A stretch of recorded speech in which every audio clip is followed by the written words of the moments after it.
Good morning. We're here on a really sunny day in Treherbert to find out a bit more about the community woodland project. My name's Helen and I work on the goal of more equal Wales. I'm Alison and I work on Resilient Wales. And we've got our tour guide Ian, who's over in the background there. Can you give a wave? So this is a project that's looking at community assets and helping local people to maximise the benefits from living in such a beautiful area. So we've just travelled up from Cardiff and we're going to have a bit of a tour and find out about the community energy project as well as how people use the forestry for recreational purposes. We're going to show you some of the energy projects, but we're going to go over and have a look at our brand new micro hydro. Then we're going to visit some of the volunteers who are doing a bit of a clean up in the woods ready for an event that we've got on Friday, and you'll be able to have a little talk to them about what they've been up to. And then maybe we'll go and have a look at one of the historic woodlands that we've managed for 10 years. We've got food growing projects, and if we get time we'll go and have a look at some of those aspects of our project as well. Sounds fab. Right. Okay. Yeah.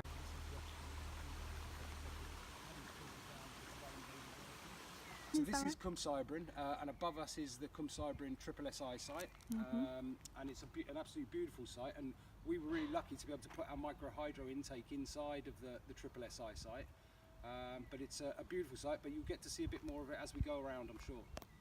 This is our Cwm micro hydro. It was commissioned in February. It's not running today as we haven't got much water in the stream. But yeah, it was commissioned. It took 9 years of negotiation to get the lease on the site, the abstraction license, and then it took 3 months to build.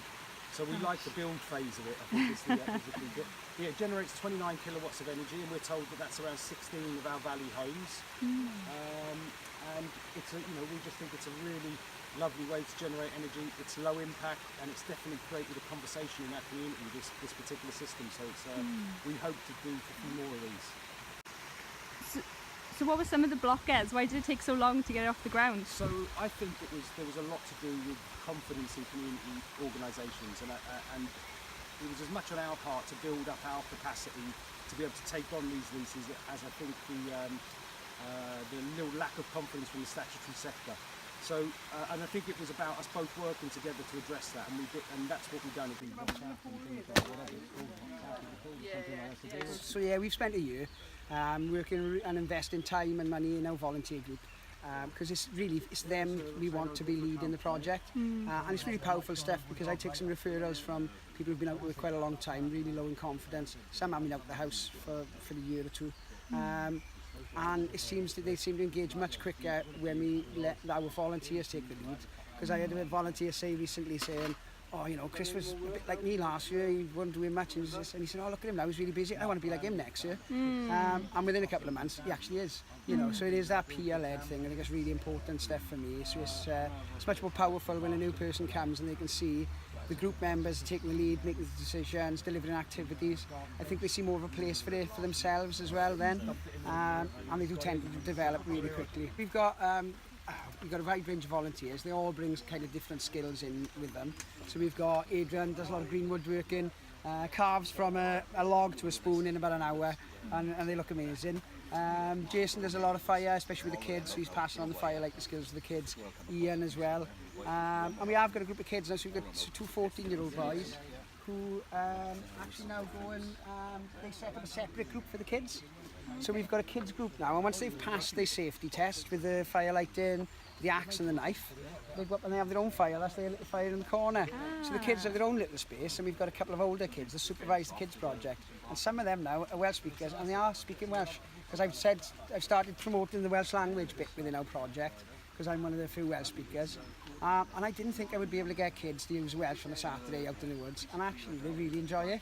I speak Welsh to the Welsh kids, English to English kids. If the English kids don't know what I'm on about, they come and give me a nudge, so we switch back to English. But it's really nice they can switch back and forth really comfortably. And we've had 100 kids from the Welsh schools in the woods last week, and we've got another 60 next week.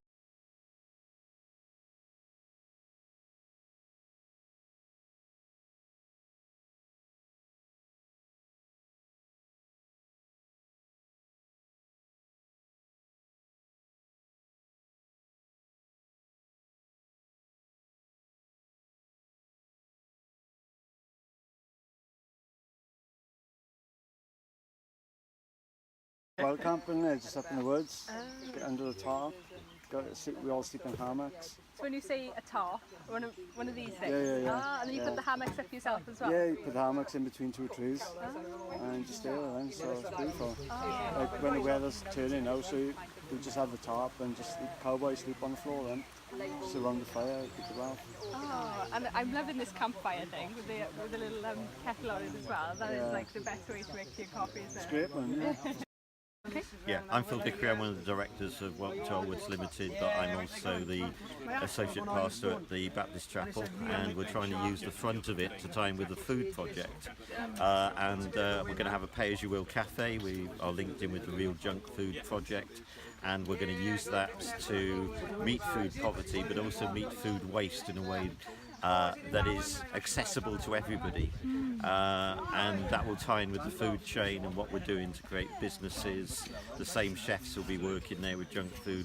We'll be doing high-end stuff and parties linked with wood and meat from the local woodlands to entertain people at weddings and rugby clubs for their end-of-year celebrations.